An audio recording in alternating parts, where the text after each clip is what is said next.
tiens à vous souhaiter la bienvenue à tous à cet événement, ce webinaire de l'ERICA qui s'intitule L'avenir de l'entente sur les tiers pays sûrs. C'est un événement qui est produit par l'équipe de recherche sur l'immigration au Québec et ailleurs. L'équipe de recherche sur l'immigration au Québec et ailleurs, dont l'acronyme est l'ERICA, ça regroupe des chercheurs et des chercheuses venant de 6 universités québécoises, ainsi que des chercheurs et des chercheuses du ministère de l'Immigration, de la francisation et de l'intégration du Québec. Notre objectif à l'ERICA est de faire émerger des nouvelles connaissances sur l'immigration au Québec et dans le monde grâce à une approche interdisciplinaire.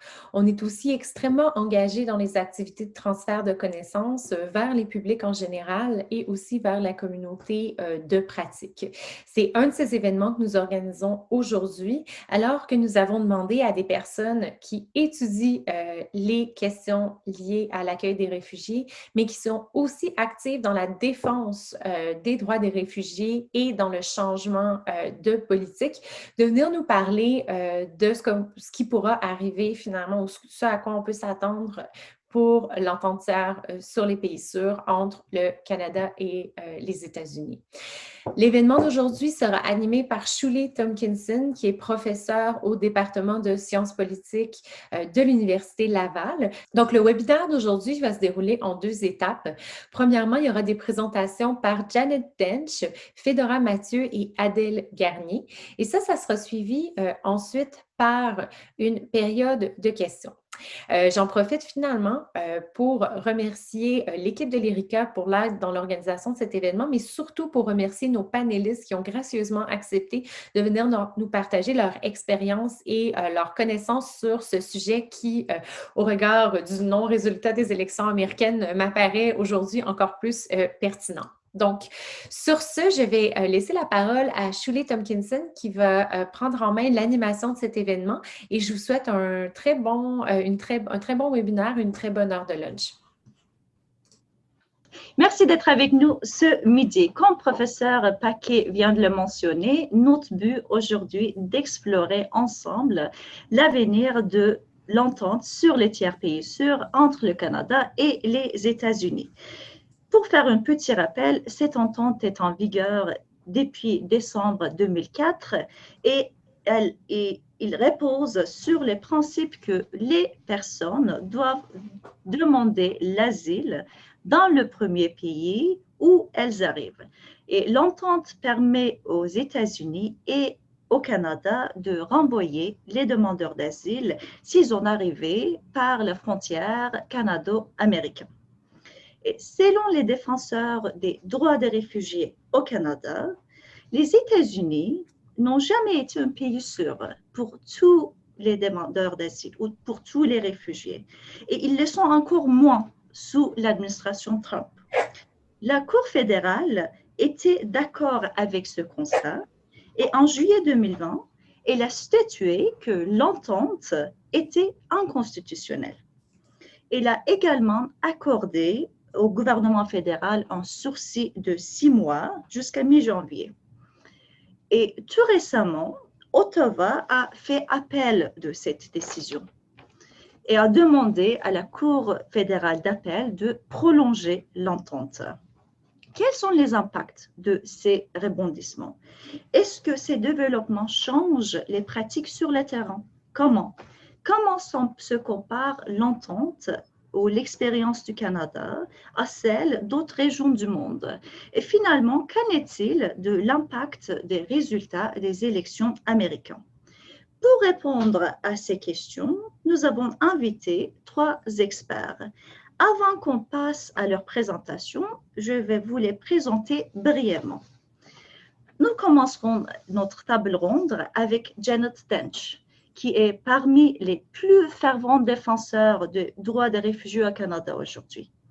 Elle est la directrice exécutive du Conseil canadien pour les réfugiés, le CCR, l'une des 3 organisations non gouvernementales qui a initié en fait la contestation judiciaire contre Ottawa en 2017 et a demandé à la Cour fédérale d'invalider l'entente sur les tiers pays sûrs. Ensuite, Nous écouterons Maître Fedora Mathieu, qui est un spécialiste en droit de l'immigration et droit des réfugiés. Elle est diplômée de l'Université de Montréal et l'Université d'Ottawa et elle est membre des barreaux du Québec et de l'Ontario. Aujourd'hui, elle travaille à l'aide juridique de l'Ontario et elle enseigne des cours à l'Université d'Ottawa. Elle représente régulièrement ses clientes devant la Commission de l'immigration et des statuts des réfugiés et également la Cour fédérale du Canada. Donc, elle a beaucoup d'expérience pratique et également de connaissances théoriques. Et notre dernière panéliste est le professeur Adèle Garnier, qui est une membre du département de géographie de l'Université Laval. Elle s'intéresse au rapport de pouvoir au sein de politique migratoire dans une perspective comparée et multiniveau. Elle a travaillé précédemment en Australie et en Belgique et elle a co-dirigé 2 ouvrages sur la gouvernance des migrations internationales. Et moi, j'ai oublié de me présenter. Je m'appelle Shule Tomkinson, professeure au département des sciences politiques à l'Université Laval. Je suis très contente d'être avec vous aujourd'hui. Et maintenant, je tourne le micro vers Janet Stench. Merci beaucoup, Choulé, et puis merci à toute l'équipe pour l'invitation. Donc, comme mentionné par Choulé, je représente le Conseil canadien pour les réfugiés et je vais surtout présenter un peu le survol de notre contestation judiciaire. Juste un peu de contexte avant de commencer.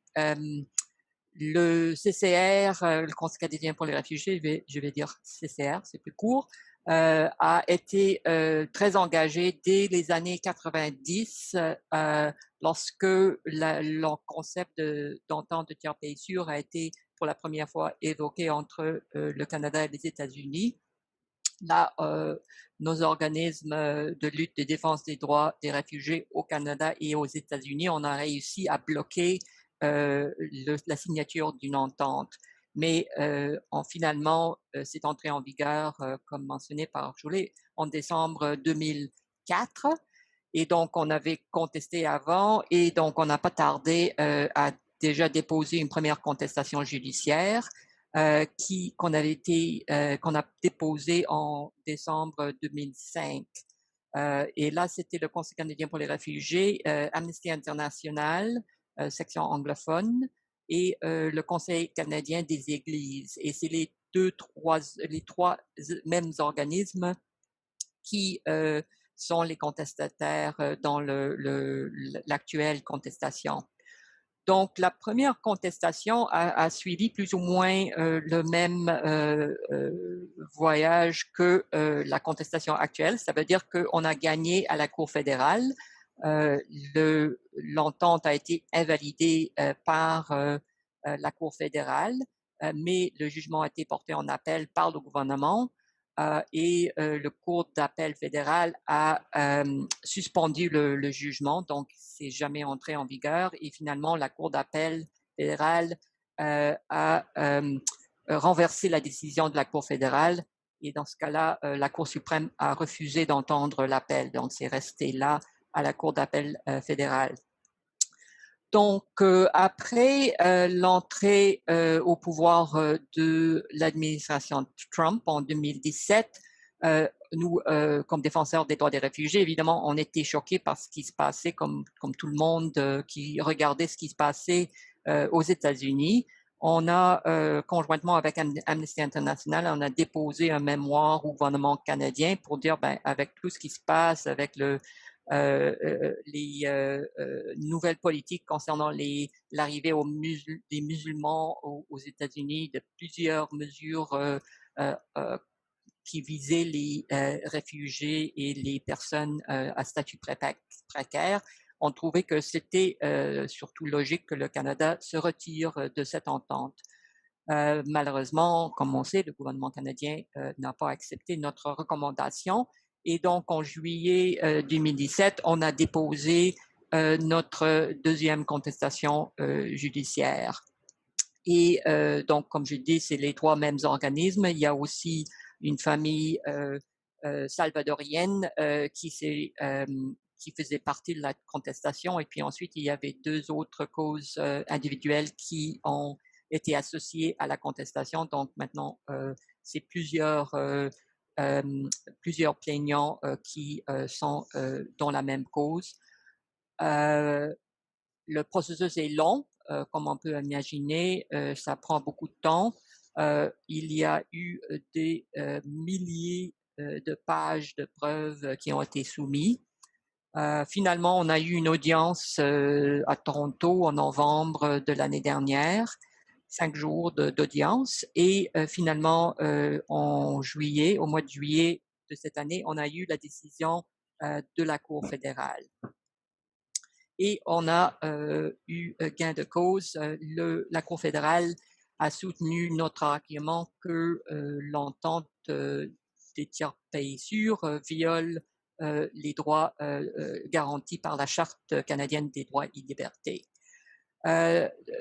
Donc, là, je vais parler un peu de la décision pour vous expliquer un peu plus la conclusion de la juge Anne-Marie McDonald de la Cour fédérale. Donc, un de nos arguments était fondé sur l'article 7 de la Charte. Comme vous le savez, peut-être l'article 7 garantit chacun a droit à la vie, à la liberté et à la sécurité de sa personne. Il ne peut être porté atteinte à ce droit qu'en conformité avec les principes de justice fondamentale. Et là, c'est sur ce point-là que la juge nous a donné raison. Elle a conclu que le fait que les personnes refusées en vertu de l'entente sur le territoire pays sûr étaient exposées à la détention à leur retour aux États-Unis, ça violait cet article, notamment à cause des conditions de détention aux États-Unis. C'est une conclusion qui ne me surprenait pas trop, ayant été dans la cour à Toronto alors que les arguments étaient présentés. Bon, dans une cause devant la Cour fédérale, on n'entend pas les témoins comme tels, mais nos avocats ont expliqué un peu qu'est-ce qui était dans les affidavits qui étaient soumis dans les preuves. Donc, tout le monde dans la cour a pu entendre parler des expériences des personnes détenues aux États-Unis et les conditions absolument horribles, des conditions que, selon la juge, et c'était palpable dans la salle de la cour, des conditions qui choquent la conscience. Elle avait notamment retenu l'expérience d'une des personnes individuelles associées à la cause, une femme musulmane, Madame Mustafa, qui avait été gardée en isolement pendant plusieurs jours. C'est courant pour les gens qui sont détenus à leur arrivée, ils sont mis en isolement. Des conditions extrêmement froides dans les cellules et le refus d'offrir de la nourriture qui correspondait à ses croyances religieuses. Donc, on a soumis beaucoup de preuves concernant les conditions près de la frontière entre le Canada et les États-Unis. Je pense que tout le monde a entendu beaucoup les reportages de ce qui se passe, des enfants en détention, des familles en détention, etc., au sud des États-Unis, mais on connaît beaucoup moins ce qui se passe près de notre frontière et c'est ces réalités auxquelles sont exposées les personnes renvoyées en fonction de l'entente sur les tiers pays sûrs. 2 autres arguments qu'on a avancés, on n'a pas gagné. Donc, il y avait un argument concernant le droit administratif, donc l'obligation du cabinet de continuer à surveiller la situation aux États-Unis pour voir si les conditions, la situation correspond aux facteurs énoncés dans la loi. Et l'autre qui concerne l'article 15 de la Charte, donc accès à l'égalité. Et là, on avait des arguments concernant surtout les femmes réfugiées qui fuient la persécution fondée sur le genre, qui est très peu reconnue aux États-Unis pour des demandeurs d'asile.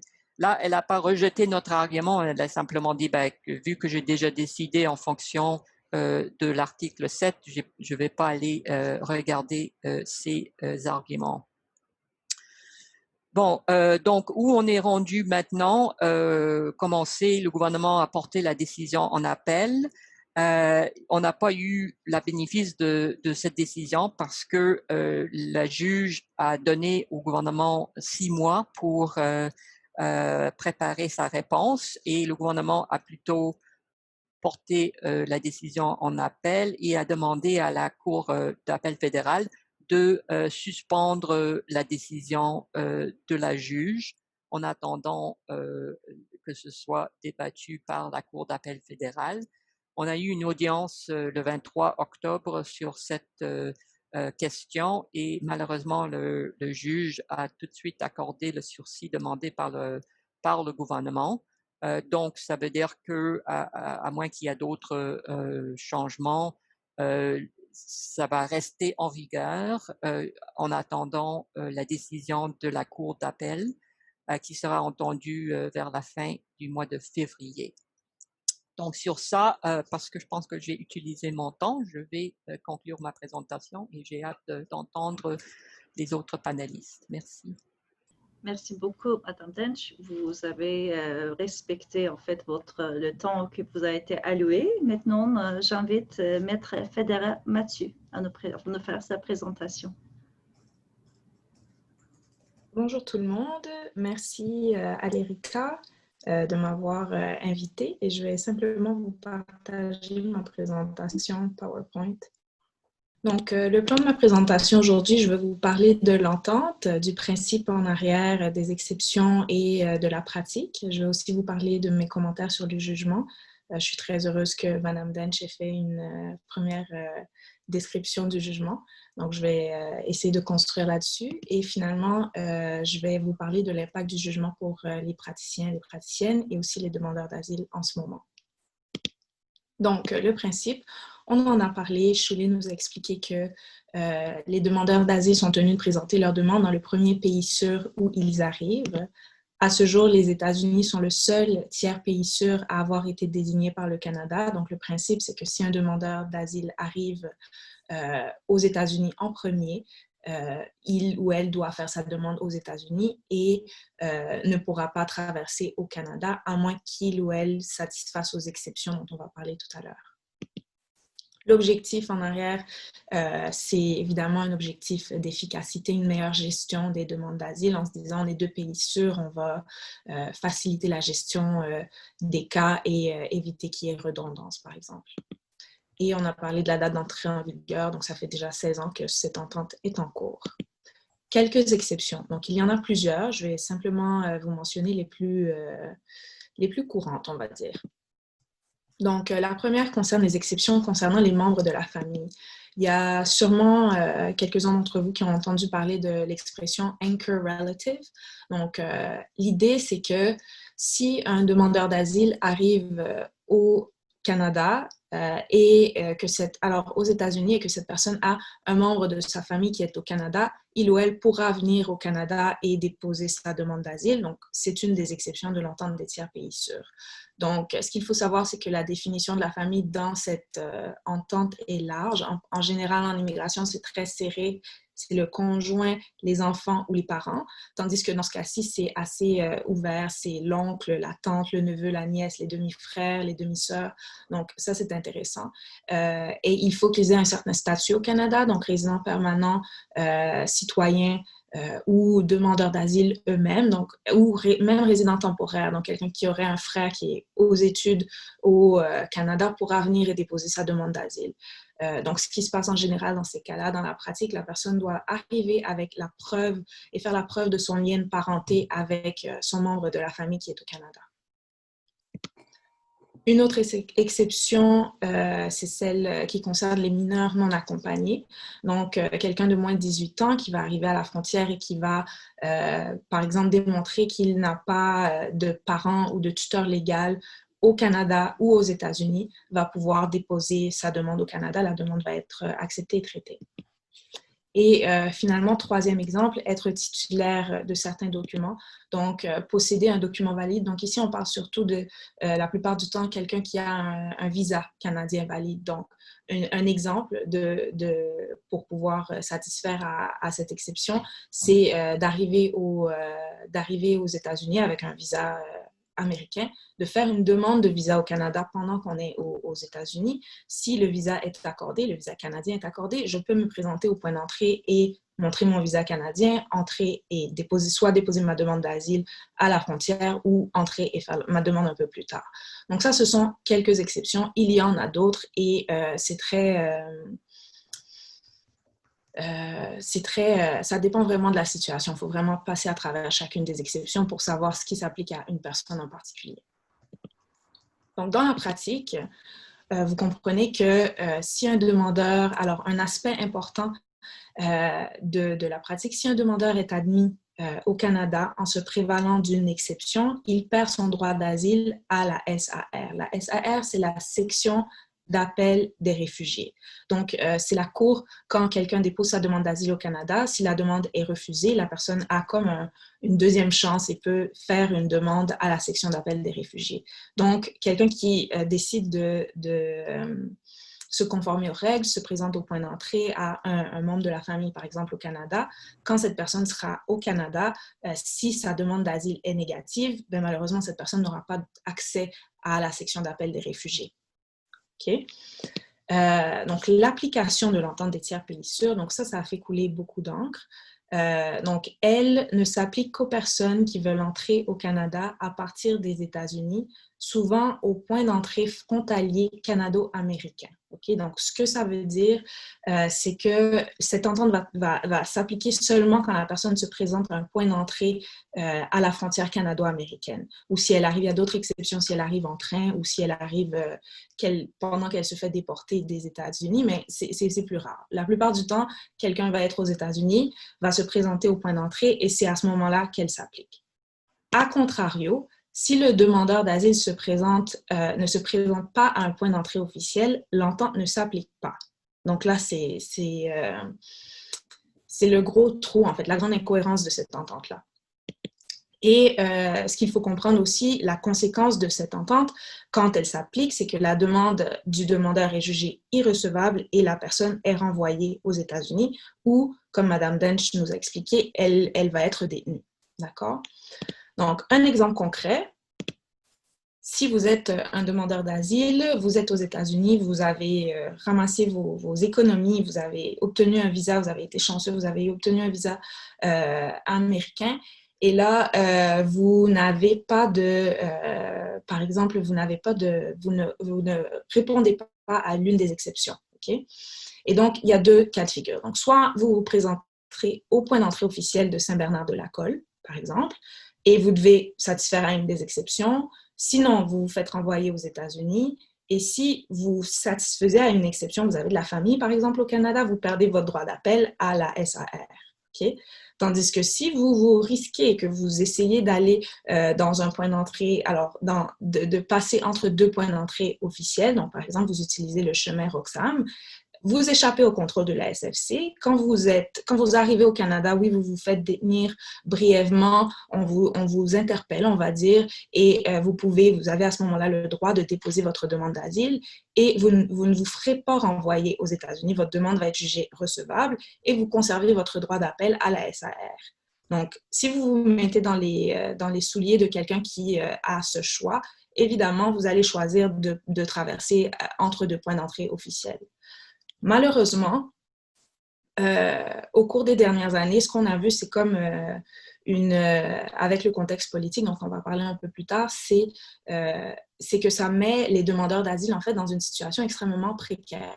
Au lieu de pouvoir planifier, de pouvoir se présenter à un point d'entrée, des demandeurs d'asile vont risquer le tout pour le tout.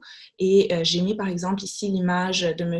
Razak Iyal, qui est un Ghanéen en 2018, qui a pris le risque d'entamer son périple vers le Canada dans un point d'entrée au Manitoba et en plein hiver, au beau milieu d'une tempête, et qui a perdu ses doigts.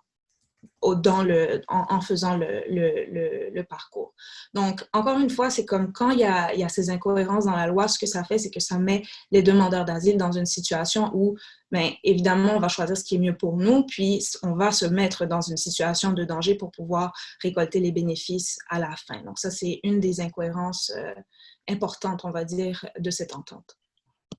Cela dit, pour le jugement, précisément dans ce cas-là, alors le jugement analyse les impacts pour les demandeurs d'asile qui sont jugés, pour les demandes d'asile alors qui sont jugées non recevables. Donc, ce jugement se concentre sur qu'est-ce qui arrive à la personne qui décide de play by the book, de se présenter au point d'entrée et qui se fait refuser, qui malheureusement, mettons que la personne n'avait pas accès à Internet, n'a pas fait de recherche et ne savait pas qu'il y avait une exception, puis pensait, OK, je vais arriver à la frontière et je vais demander l'asile, parce que c'est ça, en principe, avoir le droit à l'asile. Mais non, donc si cette personne se fait refouler vers les États-Unis, qu'est-ce qui se passe? Donc, c'est ça, en fait, que ce jugement vient fouiller et expliquer, dans le fond, pourquoi cette entente ne devrait pas être maintenue. Donc, elle porte en particulier un regard sur les failles du système de protection américain. Donc, quelques exemples. Par exemple, aux États-Unis, il faut faire sa demande dans un délai d'1 an, OK, pour pouvoir profiter des règles de droit international, si on veut, en matière de demande d'asile. Passé 1 an, on peut encore, il y a encore des procédures qu'on peut faire, mais le fardeau de la preuve est différent. Donc, ça devient moins intéressant. On a intérêt à aller au Canada et à avoir les droits qui nous sont garantis par la Convention internationale. Un autre exemple, ce sont les conditions de détention. Donc, effectivement, quelqu'un qui se fait refouler vers les États-Unis après avoir reçu cette détermination comme quoi sa demande est irrecevable, elle va se faire envoyer aux États-Unis et elle va être détenue. Comme Mme Dench nous explique, les conditions de détention, la révision des conditions de détention, donc, ce n'est pas une option aux États-Unis où c'est pas un droit qui est protégé. Donc, ce qui va se passer, c'est que les personnes vont se retrouver à être détenues de façon indéterminée. Elles vont, avoir des conditions de détention, que ça soit dans le froid, que ça soit ne pas avoir la nourriture qui correspond à nos convictions religieuses. Il y a une des demandeurs dans le dossier à qui on a obligé de retirer son voile pour pouvoir prendre des photos. Donc, bref, les conditions de détention aux États-Unis est très problématique. Et le contexte politique, évidemment, dans ce cas-ci, a été déterminant parce qu'avec la présidence de Trump en 2016 et l'islamophobie et le travel ban, ce qu'on a constaté, c'est que plusieurs demandeurs d'asile se sont dit « OK, je n'ai pas intérêt à faire ma demande aux États-Unis. Là. Je veux aller au Canada où il n'y a pas cette discrimination aussi flagrante envers les personnes de ma confession religieuse. » D'accord? Donc, concernant le jugement, on en a parlé brièvement. Il y a eu ces trois demandeurs, en fait, Madame ABC et ses filles, qui sont originaires du Salvador, qui ont pu, dans ce cas-là, obtenir un sursis du renvoi. Donc, on va en parler un peu plus tard, mais l'idée aussi, c'est de se dire que c'est un dossier, en fait, où des personnes qui n'ont pas pu... Alors, dans ce cas-ci, elles ont pu rester, mais la plupart des gens ne peuvent pas être au Canada pour défendre leurs droits. Donc, Madame ABC et ses filles, elle a obtenu un sursis de son renvoi. Donc, elle a dû logistiquer, si on veut, avec des avocats au Canada avant d'arriver et tout de suite arrêter sa déportation pour pouvoir éventuellement amener son dossier devant une cour de justice. Mais ça, c'est pas accessible à tout le monde. Même chose pour la famille Omsi Al-Nahas, qui sont des citoyens syriens, qui sont encore des citoyens syriens et qui ont fait une demande d'asile aux États-Unis. Et avec le travel ban qui incluait la Syrie comme pays, on se sont dit, OK, ça ne s'annonce pas bien, donc on essaie de traverser. Et encore une fois, ils ont été chanceux, si on veut. Ils ont pu avoir un avocat qui leur a permis de rester au Canada, d'obtenir un permis de séjour temporaire, qui est une des options, et de pouvoir amener leur dossier en cours. Et on a le dernier cas de Madame Mustafa, qui est une citoyenne de l'Éthiopie, qui, elle a été renvoyée. Elle n'a pas eu la possibilité de rester au Canada pour pouvoir amener son dossier en cours. Alors, elle a pu le faire ici, mais en fait, elle n'a pas fait sa demande d'asile au Canada. Elle n'est pas au Canada, Madame Mustapha. Et dans son cas, elle a été renvoyée aux États-Unis. Elle a été immédiatement emprisonnée. Et on l'a vu un peu plus tôt, donc les intervenants, très important d'avoir des intervenants, ça change tout dans un dossier. Et donc, remarque ici, ce sont toutes les demandeurs femmes qui ont été victimes de violences genrées ou d'atteintes à leurs droits fondamentaux. Donc, j'ose espérer quand on fait ces grandes litigations,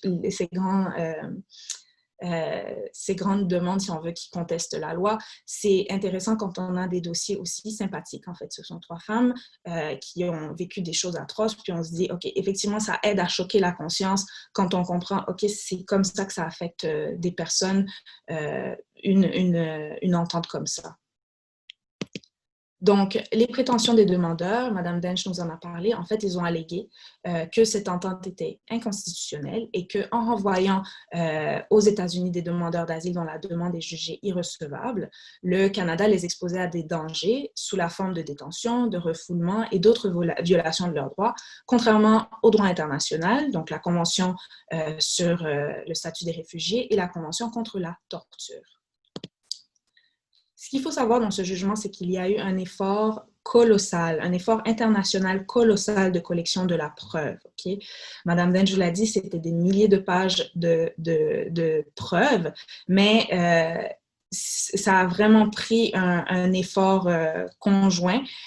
Donc, il y a eu plusieurs témoins experts des États-Unis qui pouvaient parler en détail du système de demandeurs d'asile aux États-Unis, mais il y a aussi eu plus d'une vingtaine de déclarations d'avocats, que ce soit américains ou canadiens, qui parlent, par exemple, de leurs pratiques et de comment ils voient que leurs clients sont détenus, des ONG en droits humains, donc Amnesty International et le CCR notamment. Il y a eu des affidavits pour décrire les conditions des demandeurs d'asile, et finalement des migrants détenus eux-mêmes qui ont généreusement, parce que dites-vous bien, des migrants qui ont été retournés aux États-Unis, donc qui ne bénéficieront pas là, de ce jugement, donc qui sont détenus en ce moment aux États-Unis et qui ont accepté de donner leur voix et d'expliquer voici ce qui m'est arrivé. Effectivement, ça n'a pas d'allure que le Canada nous renvoie et ne prenne pas en compte notre demande d'asile. Donc, ça, c'est un aspect important. Puis, je salue en fait toute l'équipe qui a pu réaliser ce travail. Et donc, ça a porté fruit parce que la Cour a conclu que les actes des autorités canadiennes visant à appliquer l'entente font en sorte que les demandeurs dont la demande est jugée irrecevable en vertu de l'entente des tiers pays sûrs sont emprisonnés par les autorités américaines. J'ai conclu que l'emprisonnement et les conséquences qui en découlent sont incompatibles avec l'esprit et l'objet de cette entente et constituent une violation des droits garantis par la Charte. Donc, coup d'éclat, c'est vraiment une bonne nouvelle. C'est vraiment une bonne nouvelle et c'est un jugement qui, s'il est maintenu, va avoir des conséquences très importantes pour les demandeurs d'asile, notamment dans leur choix, à savoir comment ils arrivent au Canada pour pouvoir faire leur demande d'asile. Est-ce qu'ils ont besoin de passer à travers des points d'entrée non officiels? Donc, ça va changer la pratique si ce jugement est effectivement mis en œuvre. Donc, ma dernière diapo, l'impact du jugement pour les praticiens et les praticiennes. Pour le moment, il n'y en a aucune parce que l'entente des tiers pays sûrs continue de s'appliquer, comme on vous l'a dit. Donc, en ce moment, c'est business as usual. Les demandeurs, malheureusement, ils ont l'option soit le point d'entrée, soit pas au point d'entrée et ils n'arriveront pas à passer s'ils ne correspondent pas à l'exception. Donc, je vous renvoie à mes premières diapos. Entre-temps, les options du demandeur d'asile. Il y a des options, c'est-à-dire, comme on en a parlé, l'entrée à un point d'entrée non officiel, la demande de sursis et le permis de séjour temporaire pour les demandeurs d'asile qui ne répondent pas à une exception. Par contre, il y a une difficulté, la demande doit être prête quasiment avant l'arrivée de la personne au Canada. Donc, ce que ça prendrait pour qu'un demandeur d'asile puisse essayer de profiter de ce jugement, c'est contacter un avocat canadien avant d'arriver au Canada. Ce qu'il faut savoir dans la pratique, l'aide juridique ne couvre que les gens qui sont au Canada. Donc, moi, je travaille pour Aide juridique Ontario et on sert les gens qui sont en Ontario. Donc, si je reçois un appel de quelqu'un qui est aux États-Unis, qui pense à faire la traversée, puis qui me dit, oh, moi, j'aimerais bien m'ajouter à ce challenge, à cette décision, puis profiter des effets, ben moi, je ne peux pas lui offrir des services. Donc, ça va être quelqu'un en pratique privée, peut-être quelqu'un qui a les moyens de payer. Donc, ça réduit énormément la possibilité réelle de pouvoir faire ce que les demandeurs dans ce dossier-là ont réussi à faire, en fait, d'arrêter leur envoi vers les États-Unis. Et si je pense à l'avenir, c'est une longue bataille qui, j'espère, se rendra en Cour suprême du Canada. Là, comme Mme Denge l'a expliqué, on est en Cour fédérale. Alors, la Cour fédérale a pris sa décision. On est en Cour d'appel fédérale en ce moment. La prochaine étape, c'est la Cour suprême. Donc, on en a potentiellement encore pour 1 ou 2 années là, de ne pas savoir qu'est-ce qui va se passer. Et j'espère vraiment que ça va se rendre en Cour suprême. Et c'est un enjeu très politique parce que, évidemment, c'est une entente diplomatique entre 2 pays. On ne sait pas ce qui va se passer avec les élections, donc on se mord tous les doigts. Et ça a un coût, en fait, si le Canada reconnaît que les États-Unis ne sont pas un pays sûr pour les demandeurs d'asile, ça ne va pas être sans conséquences. Donc, il y a l'aspect légal, mais il faut évidemment garder en tête l'aspect politique de cet enjeu. Merci beaucoup à Maître Fedora Mathieu qui a terminé en fait avec l'aspect politique de cette entente.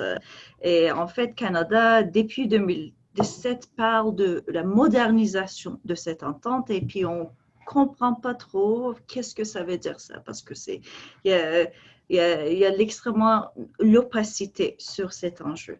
Et puis maintenant, notre dernière panéliste, professeur Adèle Garnier, qui va placer cette entente en fait dans le contexte international.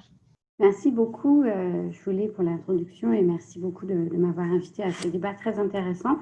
De mon côté, je vais en fait avoir une perspective, je pense, assez politique. Donc, il va y avoir un peu moins de détails juridiques, mais j'ai vu quand même qu'il y avait quelques questions sur les aspects juridiques aussi au niveau international. Donc, dans le chat, je vais essayer d'en parler un petit peu. Et pour commencer, en fait, j'aimerais vraiment placer cette entente dans le contexte international de ce qu'on peut qualifier d'externalisation de l'asile. Donc, ça veut dire qu'il y a un essai par les pays riches de mise à distance des demandeurs d'asile, en partie en étant justifié par ce qu'on peut qualifier de partage des responsabilités ou de partage du fardeau entre pays. Dans le cas de l'entente pays sûr avec le Canada et les États-Unis, une des justifications du maintien de l'entente, c'est de dire que si l'entente disparaît, il va y avoir un afflux considérable de demandeurs d'asile vers le Canada. Et ça, c'est le genre de justification qu'on entend ailleurs au niveau international pour ce type de mesures. Et donc, moi, je voudrais dire qu'il y a en fait 2 types de mesures qu'on peut voir développer aussi bien Canada et États-Unis, mais aussi au niveau international. Ce sont les mesures d'éloignement dans le contexte de la juridiction des pays qui éloignent et le contexte de mesures d'éloignement hors des juridictions des pays qui éloignent. Et par exemple, on a mentionné l'exemple de l'Australie. Hors de la juridiction, ça veut dire que ça va être des pays qui sont engagés pour faire des rôles, de reprendre la responsabilité d'autres pays. Et dans ce cas-là, les procédures d'asile se dérouleraient dans leur propre juridiction. Donc, je vais un peu parler des 2. Je pense que je vais commencer par contre par l'exemple international le plus proche en termes d'entente pays sûr, c'est au sein de l'Union européenne. Donc, vraiment, avec quelque chose dont vous avez peut-être entendu parler si vous êtes un petit peu familier avec l'Union européenne. Je sais qu'il y a des personnes qui écoutent le débat qui sont localisées dans l'Union européenne, qui sont les règlements de Dublin. Alors, en fait, il faut bien voir qu'est-ce que c'est l'Union européenne. Donc, c'est plusieurs pays, au départ, un petit nombre, et puis on en est arrivé à 28 maintenant, qui décident de mettre en commun un certain nombre de choses au sein du territoire commun au pays, notamment, par exemple, la libre circulation des personnes et des marchandises. Et ce qui fait qu'en contrepartie, on considère qu'il y a comme dans une certaine mesure, abolition des frontières intérieures et un renforcement de la frontière extérieure de l'Union européenne. On n'en est pas encore arrivé à une fédération comme le Canada, par exemple, mais on met quand même en commun un certain nombre de mesures. Et une des mesures qui a été prise, donc c'est le premier règlement de Dublin dans les années 90, c'est de dire, bon, si on développe cette idée de frontières extérieures, il faut aussi qu'on répartisse où vont être traitées les demandes d'asile entre les pays à l'intérieur de l'Union européenne. Et pour éviter deux choses, donc pour éviter ce qui était qualifié de shopping de l'asile, donc qu'une personne puisse arriver dans le territoire de l'Union européenne depuis un pays de l'extérieur et fasse une demande d'asile dans tous les pays. Donc il faut décider quel va être le pays qui va traiter cette demande. Et dans une autre mesure aussi, éviter ce qu'on appelle les réfugiés en orbite. Donc le fait que tous les pays refusent de traiter la demande d'asile. C'était ça la motivation originale du règlement de Dublin. Et donc, comment ça s'est exprimé? Ça s'est exprimé en disant, bon, déjà, on va d'abord reconnaître que nous sommes tous sur un pied d'égalité, nous, membres de l'Union européenne, comme pays sûr. C'est-à-dire qu'on ne peut pas être, comme moi, française, puis aller demander l'asile en Allemagne. L'Allemagne va considérer que puisque la France est un pays démocratique, je peux normalement pas demander l'asile puisque c'est un pays démocratique où on estime qu'il n'y a pas de persécution. Ça, c'est une première chose pour éviter les demandes d'asile à l'intérieur de l'Union. Maintenant, si le demandeur vient de l'extérieur, il y a eu des critères qui ont été adoptés pour décider qu'il y allait avoir un pays qui allait se charger de la demande. Et donc là où c'est similaire avec l'accord, c'est de dire ce sera le premier pays de l'Union européenne dans lequel on peut démontrer que la personne a fait une demande. Et si elle se rend plus loin, les États vont avoir la prérogative de renvoyer cette personne dans le pays d'où elle est arrivée. Donc, il y a eu les règlements de Dublin, on en est à la 3e mouture depuis 2013, et il y a eu un certain nombre de critères qui ont été établis au fur et à mesure du temps pour formaliser tout ça. Donc, par exemple, depuis 2003, il y a eu le développement de ce qui s'appelle l'Eurodac, qui est l'enregistrement des empreintes digitales des demandeurs d'asile. Comme ça, on a vraiment une preuve que si la personne a été enregistrée par les autorités, si jamais, et le partage des données au niveau de l'Union européenne. Mettons par exemple un cas, quelqu'un arrive en Grèce, se fait enregistrer, mais disparaît en France. La France trouve ses empreintes digitales dans le registre Eurodac, peut le renvoyer ce demandeur d'asile en Grèce. En 2013, plus de critères ont été ajoutés, ça a été formalisé, notamment, et ce qui est similaire avec l'entente pays sûr Canada et États-Unis, les liens familiaux. Donc, c'est-à-dire que si vous dites que oui, mais moi, certes, je suis arrivée en Grèce ou en Italie ou à un des pays frontaliers de la Méditerranée, et je vais venir à la situation particulière de la Méditerranée dans une minute, parce que c'est important pour la crise des réfugiés et la crise de Dublin en Europe. Dire mais j'ai ma famille proche, et là je vais vraiment insister sur ça, mes enfants ou mon conjoint, parce que la définition de la famille dans l'accord de Dublin, j'ai l'impression en tout cas de ce que je vois est quand même assez restrictive par rapport aux exceptions qui sont possibles dans l'accord pays sûr Canada-États-Unis. À ce moment-là, si vous pouvez prouver que vous avez ce membre de la famille dans un autre pays plus loin de la frontière, vous pouvez faire une exception. Et il y a aussi des exceptions pour les mineurs non accompagnés, qui vont aussi être capables de prévaloir, d'aller plus loin, s'ils ont des membres de leur famille plus élargis que juste leurs parents. Donc, leurs frères et sœurs, par exemple, c'est un peu plus large. Maintenant, la problématique vraiment en fait, des accords de Dublin, qu'on se rend compte, bien sûr, et ce à quoi... qui n'avait pas été comment dire, une considération majeure dans la façon dont l'accord a été justifié, c'est la géographie de l'Union européenne, évidemment. Ce qui fait que les demandes d'asile, on le sait, sont faites, l'arrivée des demandeurs, vu la situation géographique de l'Europe, sont faites par des gens qui souvent arrivent par voie terrestre à la frontière de l'Europe. Et ça a été particulièrement le cas au niveau de la crise des réfugiés, particulièrement qui sont arrivés de Syrie et d'Irak depuis 2015 en Europe, où on a vu, bon, c'était déjà le cas dans des vagues de réfugiés avant, mais ça a été vraiment particulièrement plus le cas 2015, où on a vu le nombre de demandes exploser dans les pays frontaliers du sud de la Méditerranée, en bordure de la Syrie, mais aussi d'autres pays où il y a vraiment des crises qui génèrent des demandes de protection internationale. Et donc, on a vu un très grand nombre de demandeurs d'asile dans les pays, en particulier en Grèce et en Italie. Donc, les systèmes d'asile de ces pays ont été vraiment débordés. Et ça a causé des mouvements quand même assez importants vers la France, notamment l'Allemagne, où d'ailleurs la chancelière Merkel avait signalé aux demandeurs d'asile qu'elle les accueillerait. Donc ça a créé aussi un appel d'air de faire venir les demandeurs d'asile vers les pays plus du centre et de l'ouest de l'Europe. Et en fait, ce qui s'est passé, c'est que beaucoup de ces demandeurs d'asile-là qui ont bougé, la France... l'Allemagne, etc., ont fait des demandes à la Grèce et à l'Italie de réadmettre ces demandeurs qui n'auraient pas dû partir, alors que l'Italie et la Grèce ont dit qu'elles étaient complètement débordées par le nombre de demandeurs d'asile auxquels elles devaient faire face, juste sur le plan géographique. Donc ça a été vraiment problématique.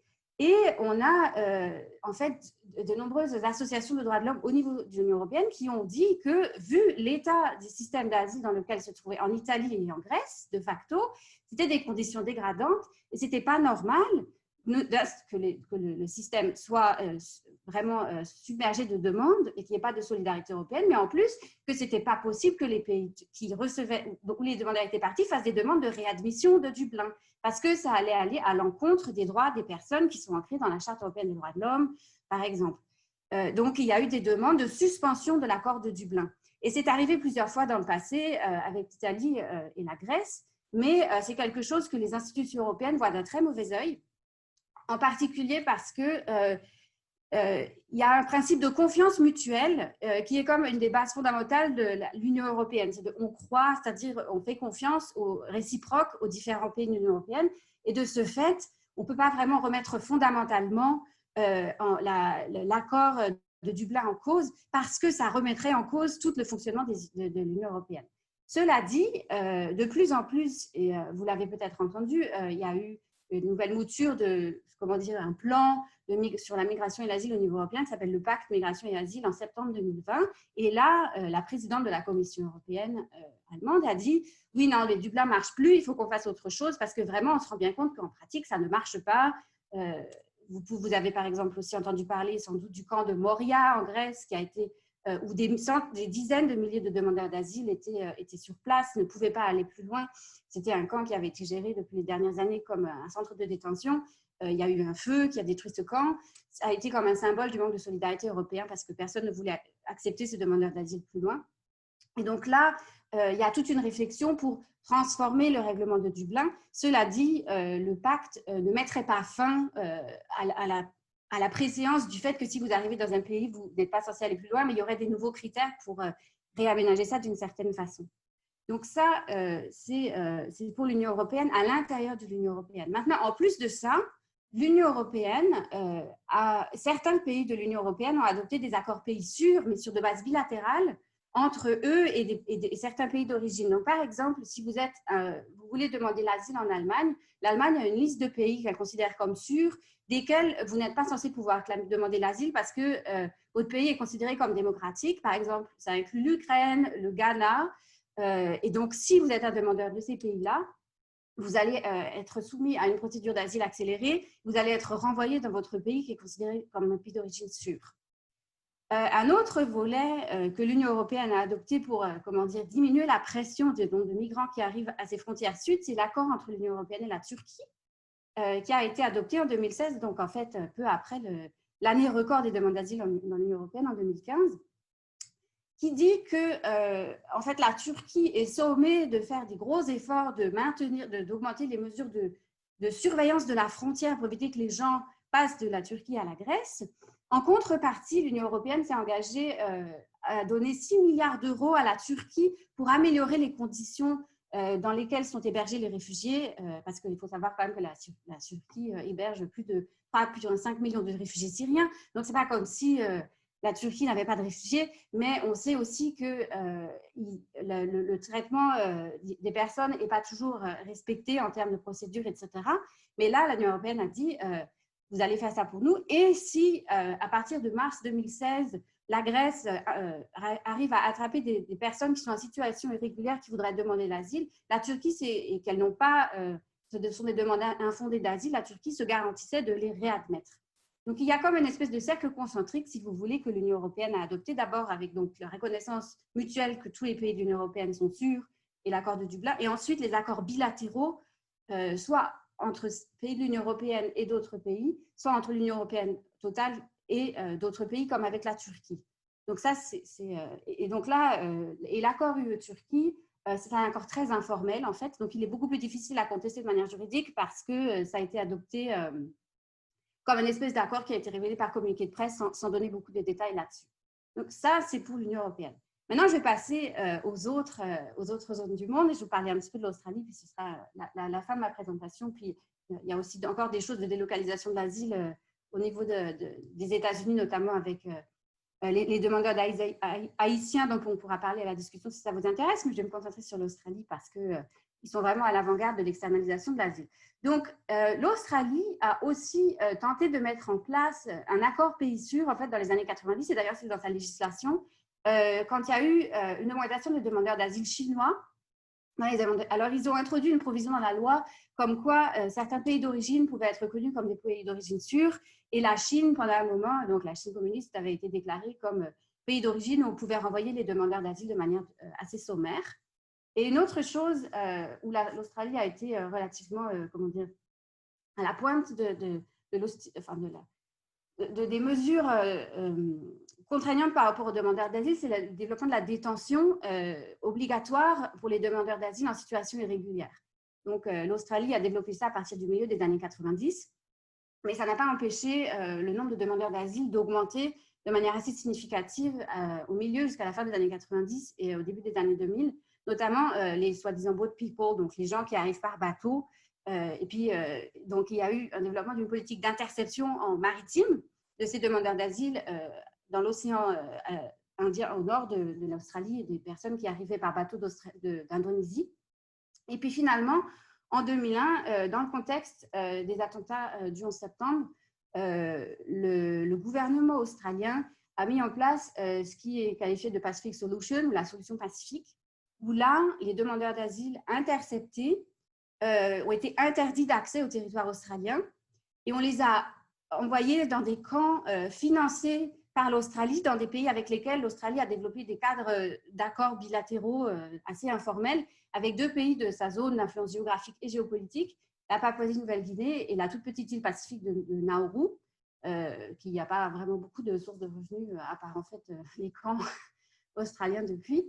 Et donc, a dit, dans ce cas-là, ce n'est pas un accord pays sûr, c'est plus un accord de délocalisation des procédures d'asile, où ces personnes ont été envoyées dans des camps, et où on a dit, on va effectivement traiter vos demandes d'asile de manière plus sommaire, d'ailleurs, il y a toujours des critères plus sommaires pour ce genre de procédures délocalisées ou spécifiques, et si vous êtes reconnu comme réfugié, jusqu'à 2013, ces personnes avaient le droit d'être réinstallées en Australie. Donc, il y avait quand même la possibilité de faire ça.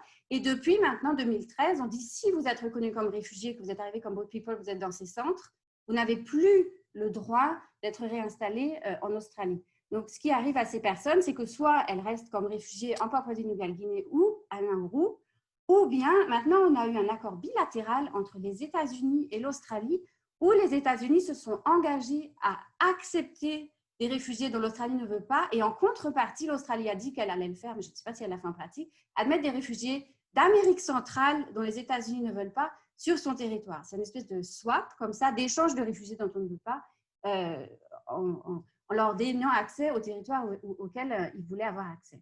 Dans le cas australien, ça a été beaucoup plus difficile de contester la légalité de ces accords parce que l'Australie n'a pas de charte des droits de l'homme, en fait. C'est-à-dire que la protection des droits de l'homme au niveau constitutionnel est bien inférieure à celle qu'il y a dans le contexte canadien. La seule chose que, en fait, et il faut voir aussi, enfin quand même, il y a eu une provision des droits de l'homme qui a en fait joué un rôle. Donc il y a eu une première mouture de cette solution pacifique entre 2001 et 2008. Ça a été interrompu quand il y a eu moins d'arrivées de demandeurs d'asile. En 2010-2011, il y a eu une recrudescence des arrivées.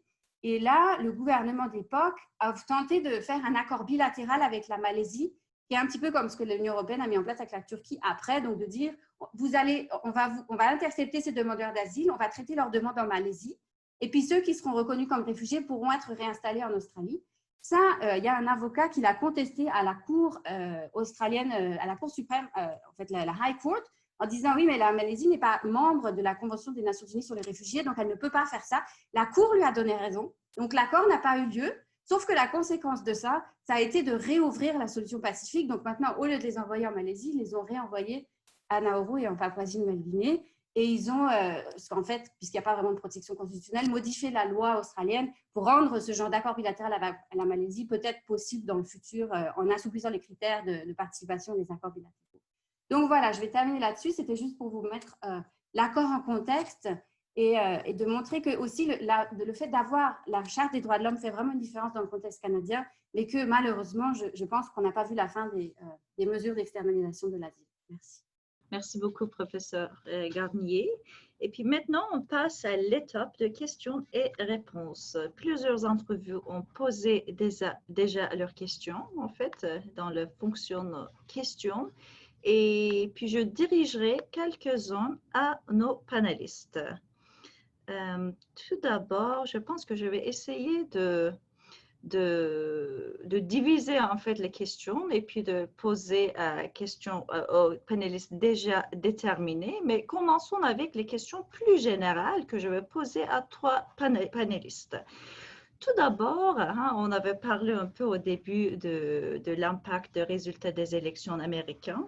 Et puis, pour vous, quel pourrait être l'impact d'une victoire de Biden?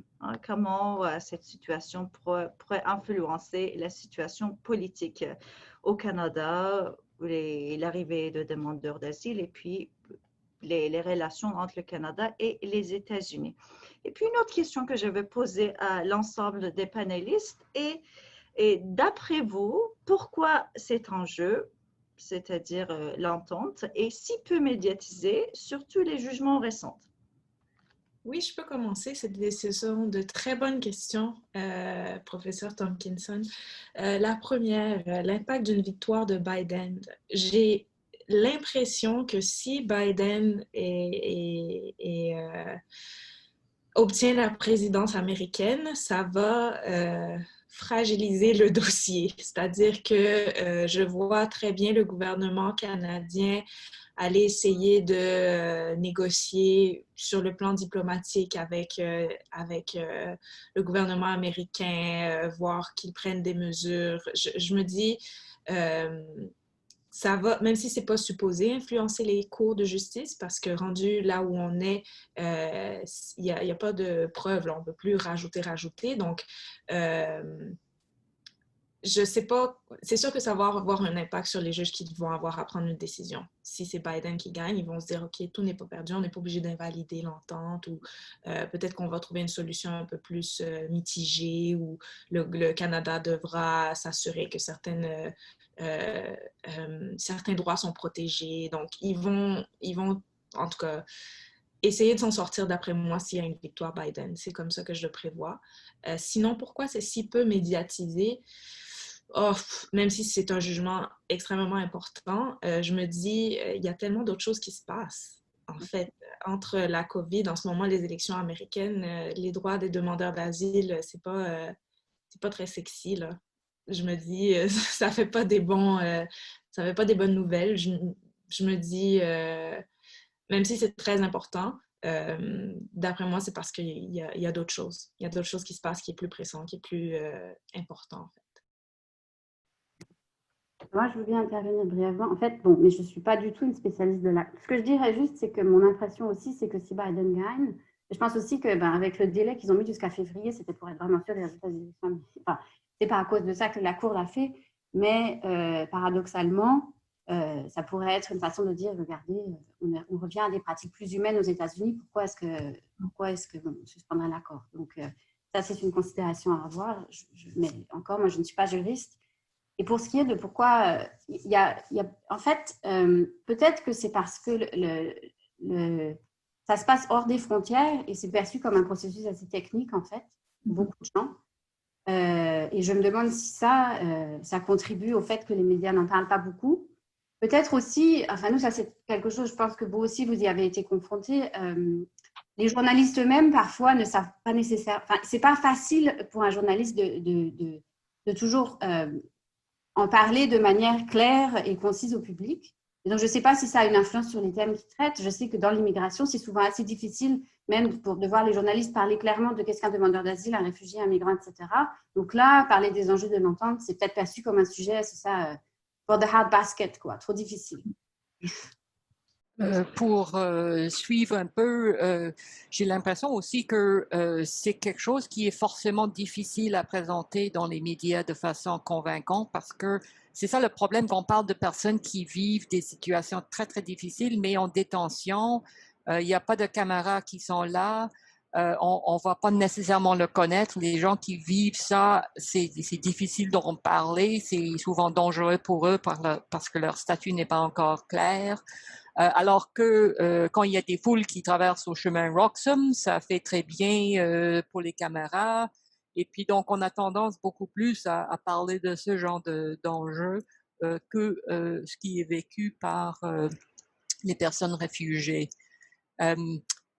Je vais, en ce qui concerne l'élection de Biden, je suis d'accord avec Maître Mathieu qu'en principe, ça ne devrait pas influencer parce que la Cour est supposée regarder les preuves qui sont devant la Cour fédérale, pas commencer à ajouter des perspectives politiques concernant des changements futurs possibles. Mais les tribunaux ne sont pas protégés des considérations politiques. Et je pense qu'on les voit dans la décision sur le sursis, parce qu'en principe, ça devrait être fondé sur des arguments juridiques. Mais les arguments juridiques qui ont été débattus n'ont pas vraiment pesé beaucoup dans la décision de la juge qui a accordé le sursis demandé par le gouvernement. Et ça semble être beaucoup plus basé sur des considérations politiques, comme bon, si le gouvernement demande quelque chose et si c'est toute une politique, moi comme juge, je vais pas dire non au gouvernement. Je vais par contre mentionner en ce qui concerne l'impact du président Biden. Le dernier président démocrate, Obama, il a introduit beaucoup de ces mesures dont on parle. Donc, c'est devenu pire sur Trump. Ils ont fait plus de détention et dans des points de vue ou des attitudes encore plus anti-xénophobes et anti-droits humains. Mais les fondements datent d'avant Trump. Donc, c'est pas comme si le gouvernement canadien pourrait dire, ben oui, maintenant il y a un président Trump, un président démocrate, donc ça change tout. Merci beaucoup, Madame Dench.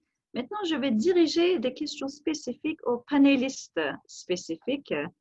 Donc, j'aimerais commencer avec Maître Mathieu. Quels instruments du gouvernement ou des ONG viennent aider financièrement les réfugiés afin d'entamer des poursuites judiciaires? C'est une très bonne question.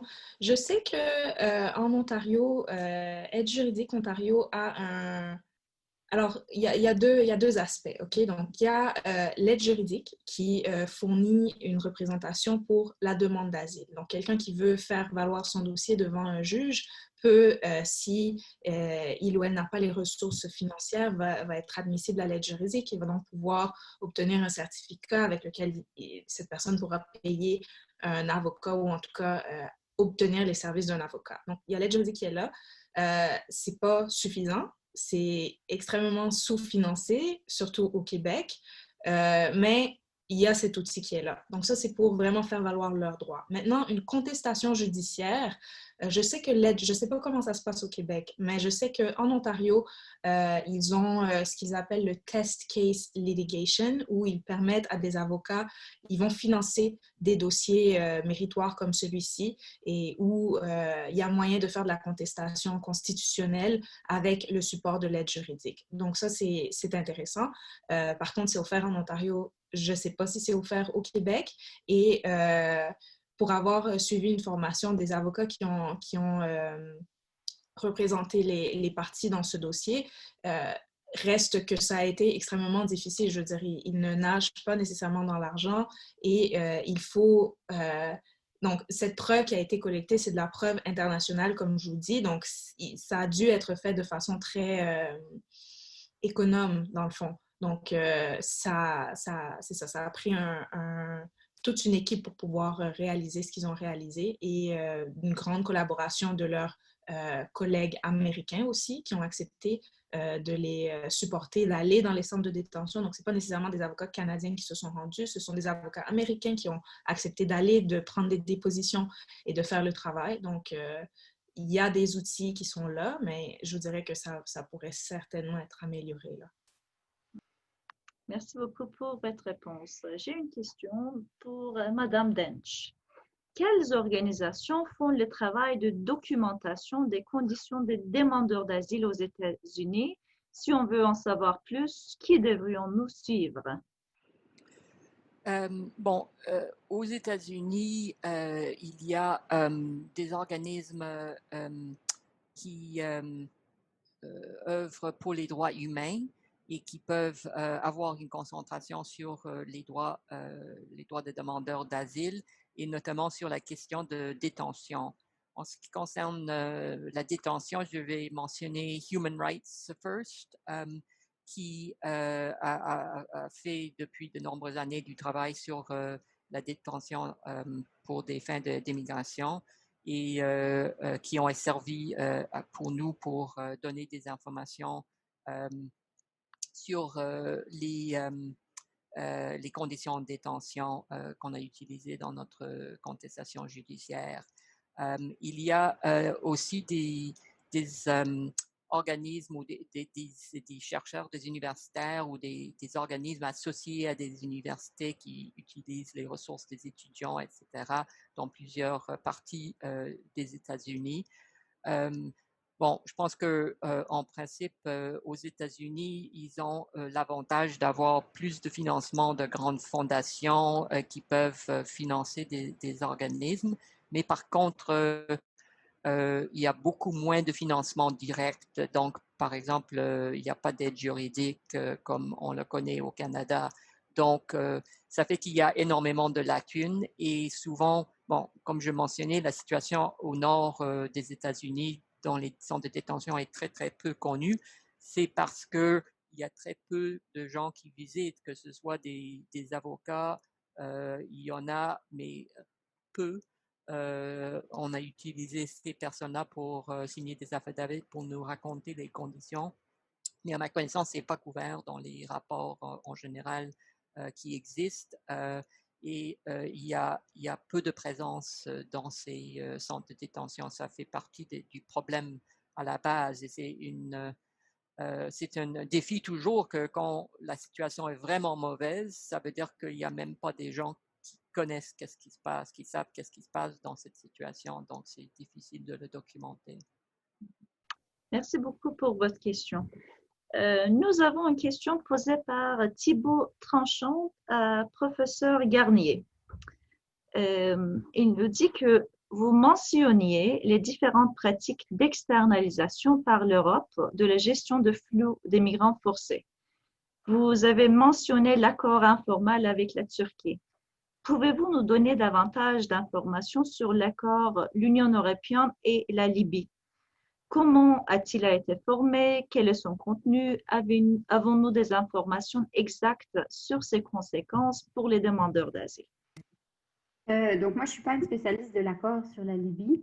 C'est-à-dire que l'Union européenne est engagée dans des pratiques d'interdiction d'arriver à son territoire, mais c'est très contesté sur le plan international parce que la Libye est dans une telle situation au plan démocratique que si l'Union européenne peut être…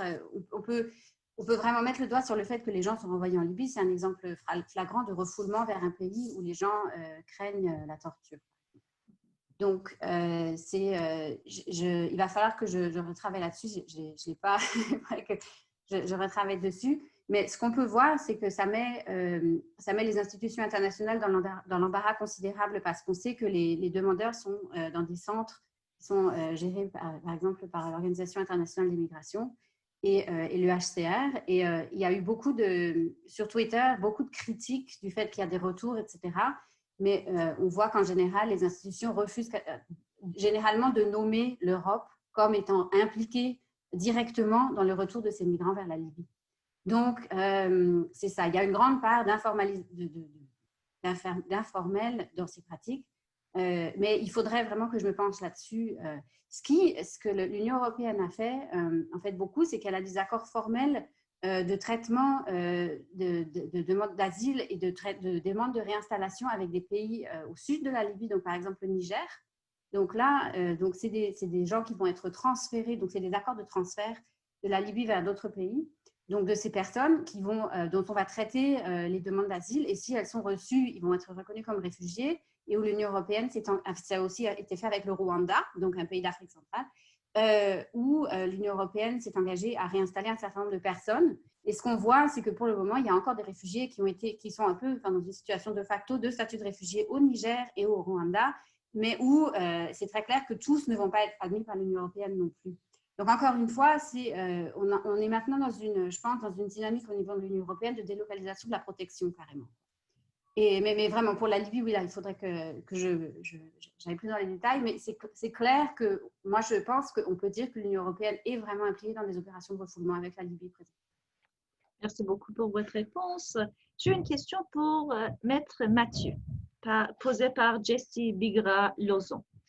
Quels impacts pourrait avoir le retrait de l'entente de tiers pays sûrs entre le Canada et les États-Unis sur les migrants mineurs non accompagnés? Je pense pas que ça, je veux dire, en ce moment, les mineurs non accompagnés sont déjà admis au Canada, qu'ils se présentent à un point d'entrée ou non, puisqu'il s'agit d'une des exceptions à l'entente.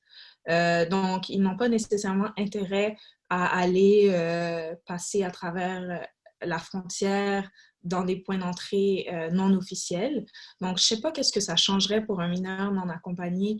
Il pourrait quand même se prévaloir en tout cas, de déposer sa demande d'asile au Canada, que l'entente soit maintenue ou pas, dans le fond.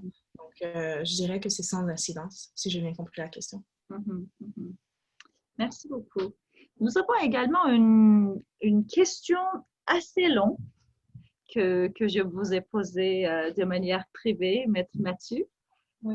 Je ne sais pas, je ne veux pas le lire complètement. C'est vous qui avez la connaissance, l'expérience. Pouvez-vous, en fait, faire un résumé de la question et de la réponse, s'il vous plaît? Absolument. Donc, la question, en fait, c'est quelqu'un qui a été dans une présentation de l'Agence des services frontaliers du Canada et l'agence a expliqué comment il procédait, comment il traitait les demandes d'asile des demandeurs qui étaient arrivés à travers un point d'entrée non officiel et donc qu'il leur remettait une série de formulaires, qu'ils prenaient leurs empreintes digitales, prenaient leur biométrie, mais les renvoyaient vers les États-Unis pour leur dire de revenir d'un coup que les restrictions liées à la COVID seraient tombées. Et la personne demande, n'y a-t-il pas un grand risque pour que ces demandeurs d'asile, que s'ils reviennent à un point d'entrée officiel à la réouverture de la frontière, ils soient refoulés et qu'on juge leur demande irrecevable en vertu de l'entente des tiers pays sûrs? Donc, c'est une demande à plusieurs tiroirs de réponses. Moi, c'est toujours difficile de dire qu'est-ce qui serait mieux pour un client de faire sans voir les documents qui lui ont été remis et bien comprendre qu'est-ce qui s'est passé. Je trouve ça particulier que la SFC commence à traiter la demande, mais renvoie la personne aux États-Unis. Ça me semble, c'est pas logique, là, ça fait pas beaucoup de sens. Ceci dit, je sais qu'avec la COVID, le Canada a réagi immédiatement en fermant ses frontières aux réfugiés. Plus récemment, j'ai pas nécessairement suivi de près, mais dans la pratique, il me semble que j'ai eu des nouvelles de demandeurs d'asile qui ont été admis, qui ont dû faire la quarantaine. Donc, c'est pas tout à fait clair. Peut-être que Mme Dench saurait mieux répondre que moi qu'est-ce qui se passe actuellement avec la COVID et les demandeurs d'asile qui essaient de rentrer. Mais je serais très réticente de dire à un client qui est entré entre deux points de service, alors entre deux points d'entrée, qui a commencé à avoir un début de traitement de demande, de lui dire de se présenter à un point d'entrée sans revoir les documents qui lui ont été remis et au risque que cette personne, sa demande soit trouvée irrecevable, effectivement, avec l'application de l'entente. Donc, beaucoup de bémols ici. Oui, je comprends la question. Je comprends le contexte, c'est la question effectivement de l'impact des mesures adoptées en fonction de la COVID. Donc, le gouvernement a fermé la frontière au mois de mars et à notre surprise, comme défenseur des droits des réfugiés, on a constaté que le gouvernement avait également décidé de fermer la porte aux demandeurs d'asile, qui est assez choquant comme mesure à adopter en réponse à la crise sanitaire. Après un mois, la règle a été changée. Donc, le deuxième décret en conseil a donné continue de renvoyer des gens qui se présentent qui traversent de façon irrégulière, comme au chemin Roxham, mais les gens qui se présentent à un point d'entrée régulier, donc par exemple la colle, là, ils sont traités en fonction de l'entente sur le tiers pays sûr. Donc, si ils sont admissibles à une des exceptions, ils vont pouvoir rentrer au Canada et suivre évidemment les règles de confinement. Mais s'ils ne rencontrent pas une exception, ils sont jugés irrecevables et renvoyés aux États-Unis. Là, par contre, ça continue à s'appliquer la règle de la COVID pour les gens qui traversent autre qu'à un point d'entrée régulier. Donc, les gens qui traversent au chemin Roxham, on les transporte à la colle. Là, ils sont traités pas en fonction de l'entente sur le tiers pays sûr parce que ça ne s'applique pas à eux, mais en fonction de la règle COVID. Et la règle COVID dit, bon, on va vous en renvoyer aux États-Unis de façon temporaire. C'est ce qu'ils appellent direct back. C'est une pratique qui a été utilisée par le gouvernement déjà il y a plusieurs décennies. Et puis, en fait, on a eu une contestation à la Commission interaméricaine des droits de la personne. On a gagné cette contestation, cette plainte. Donc, là, en principe, le gouvernement ne devait pas faire ça, mais évidemment, le gouvernement continue de le faire. Ce que le gouvernement a fait, c'est qu'il aurait demandé au gouvernement américain de donner des assurances que les gens renvoyés de cette façon, de façon temporaire, pourraient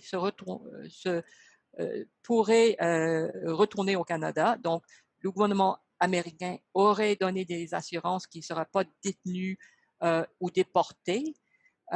On a demandé ces assurances, on ne l'a jamais reçu sur papier, donc on sait pas de quelle mesure, quel genre d'assurance a été reçu, et on sait que ça, c'est pas respecté, même si ces assurances existent. J'ai parlé à une avocate qui représentait quelqu'un qui était en détention pendant plusieurs mois après avoir été retourné aux États-Unis en fonction de ces direct backs. Donc, en ce qui concerne si quelqu'un réussit à se représenter plus tard, en principe, la personne devait être traitée comme juste, c'est une interruption entre le moment où la personne posait la demande d'asile et a été directed back, et l'agence devait comprendre que la personne devait être traitée non en fonction de l'entente sur le tiers pays sûr. Bon, c'est sûr qu'il peut toujours avoir des erreurs, ça c'est, on ne peut jamais prédire qu'il n'y aura pas d'erreur, mais enfin, en principe, ils devraient comprendre ça, ils devraient avoir les données sur les personnes qui ont été redirigées de cette façon. Merci beaucoup, Madame Tench, pour votre réponse, dans laquelle vous avez aussi fait référence au chemin Roxham. On a une dernière question par Donia Charles. En fait, elle nous demande, le chemin Roxham est une incohérence par rapport à l'entente tiers sûr. Y a-t-il des lois qui empêchent le gouvernement canadien de fermer complètement l'accès à ce passage? Ouais, ben, au niveau de incohérence, ça dépend de votre point de vue.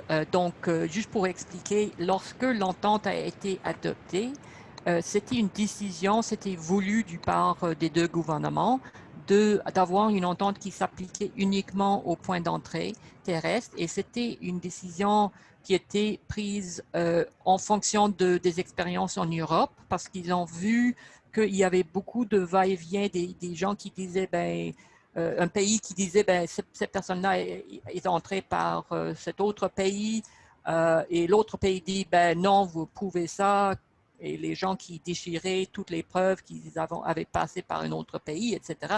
Donc, le Canada s'est dit, ben, ce serait mieux d'avoir quelque chose qui est très simple à appliquer. Donc, la personne se présente, on peut voir directement, la personne vient directement des États-Unis, on va pouvoir dire, ben, et les États-Unis ne pourraient pas contester ça. C'est pour cette raison que ça ne s'applique pas aux gens qui arrivent par avion. Bon, c'est difficile d'arriver par avion si vous êtes demandeur d'asile, mais de toute façon, c'est possible. Et la raison pourquoi, au moins, un fonctionnaire m'a expliqué que c'était parce que dans les aéroports au Canada, il n'y avait pas moyen de séparer les gens qui venaient des États-Unis. Donc, quelqu'un qui sortait d'un avion qui venait des États-Unis pourrait dire, ben, OK, moi, non, je ne suis pas venu des États-Unis, et les États-Unis pourraient contester le retour de cette personne-là en fonction de l'entente. Donc, l'idée, c'était que ce soit vraiment simple. Sherman-Roxham, ça paraît contradictoire. Je comprends qu'on dit, ben, pourquoi on va accepter ça? Mais bon, la raison pourquoi on le fait, c'est parce que ça fait l'affaire de tout le monde d'avoir un point où tout le monde traverse. Donc, la GRC est là, c'est organisé du point de vue du gouvernement canadien.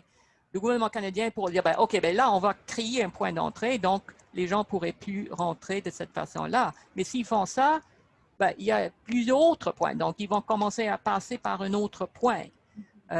Donc, le chemin Roxham, ça existe parce que ça fait l'avantage de tout le monde qu'on gère les gens qui rentrent de façon irrégulière. Et c'était toujours prévu. Le gouvernement canadien avait déjà, avant l'adoption, il savait qu'il y aura une augmentation de gens qui traversent de façon irrégulière. L'avantage aussi du chemin Roxham, c'est que ça a coupé le business beaucoup, au moins un peu, des passeurs. Donc, parce qu'il y avait des gens qui demandaient des dizaines de milliers de dollars aux gens pour dire, ben, on va vous faire traverser la frontière. Bon, il y a encore eu des magouilles, des gens à qui on demandait beaucoup d'argent, par exemple, pour prendre un taxi pour venir au chemin Roxham. Mais au moins, les gens pouvaient juste regarder sur Google puis trouver, OK, c'est là où je dois aller. Je n'ai pas besoin de payer 2000 dollars à quelqu'un qui va me faire traverser de l'autre côté de la frontière. Donc, le gouvernement canadien aimerait bien trouver une solution avec les États-Unis pour dire, ben, ce qu'ils ont proposé, je pense, c'est qu'on va faire quelque chose comme en Europe avec le Eurodac, l'idée d'avoir, ben, s'il y a une preuve biométrique que la personne a été aux États-Unis, vous les États-Unis, vous devez recevoir la personne. Mais la question, c'est quoi l'avantage des États-Unis? Et c'est ça le problème au fond, ou c'est ça qui est choquant et pourquoi on est contre cette entente-là, c'est parce que l'idée de cette entente, c'est pas d'assurer la protection aux réfugiés, c'est de dire on veut au Canada avoir le minimum de demandeurs d'asile, on veut avoir moins de réfugiés. Et c'est donc le Canada veut l'entente. Les États-Unis, les États-Unis, il y a très peu de gens qui vont dans l'autre sens. Le Canada est comme au bout du chemin. Donc, on a déjà très, très peu de réfugiés qui peuvent arriver au Canada. Donc, c'est extrêmement choquant que le Canada, qui se vante d'être un pays d'accueil pour les réfugiés, en fait, ce qu'on était en train de dire, c'est d'essayer d'empêcher le plus possible les gens de pouvoir rentrer, demander l'asile au Canada. Désolée pour la réponse un peu trop longue. Merci beaucoup pour vos précisions, Madame Dench. Et je tiens à remercier nos experts pour leur contribution à notre compréhension des droits de réfugiés. Maintenant, je tourne le micro vers Professeur Paquet pour les derniers mots. Bonjour encore. Donc, merci beaucoup à toutes pour des interventions extrêmement enrichissantes. Et je trouve que le dernier mot, la dernière intervention de Madame Dench a vraiment mis le clou sur l'essence même de l'entente et des questions, à la fois des questions de justice, mais aussi des questions procédurales qui sont associées avec cette entente. Je veux aussi remercier Madame Mathieu, Maître Mathieu, pour son regard de praticienne et le retour aussi sur les principes même de l'entente. Je pense que ça vaut la peine de toujours se les rappeler parce qu'ils sont encore, je pense, méconnus, que ce soit pour les gens qui étudient l'immigration, mais aussi comme on en a parlé pendant la période de questions au sein des médias qui tendent à parfois véhiculer de l'information qui est incorrecte. Et à professeur Garnier qui nous a vraiment montré à quel point l'expérience canadienne s'inscrit dans une trajectoire plus large, que ce soit en Océanie, mais aussi en Europe, où il y a vraiment ce désir-là d'éviter le plus possible de donner accès et de reconnaître les droits des demandeurs d'asile et des réfugiés. Donc, je vais terminer le webinaire aujourd'hui juste en vous annonçant que l'ERICA organise un prochain webinaire le 1er décembre 2020 qui portera sur la mise en œuvre des politiques d'intégration et d'immigration avec une perspective comparée entre l'Europe et des dynamiques locales à l'échelle de l'Europe et des dynamiques locales à l'échelle du Canada. Vous recevrez un courriel avec plus d'informations en même temps que le courriel avec le lien pour l'enregistrement vidéo qui sera mis en ligne dans les prochains jours. Je termine en remerciant professeur Tomkinson pour son animation et sa patience avec toute l'équipe qui pose des questions en même temps. Je vous remercie aussi les gens dans les commentaires et les questions pour vos questions pertinentes. Et je vous invite finalement à suivre l'Erika sur les médias sociaux. Nous sommes sur Twitter à Erika _recherche, mais vous pouvez aussi nous trouver sur Internet simplement en tapant notre acronyme ERIQUA.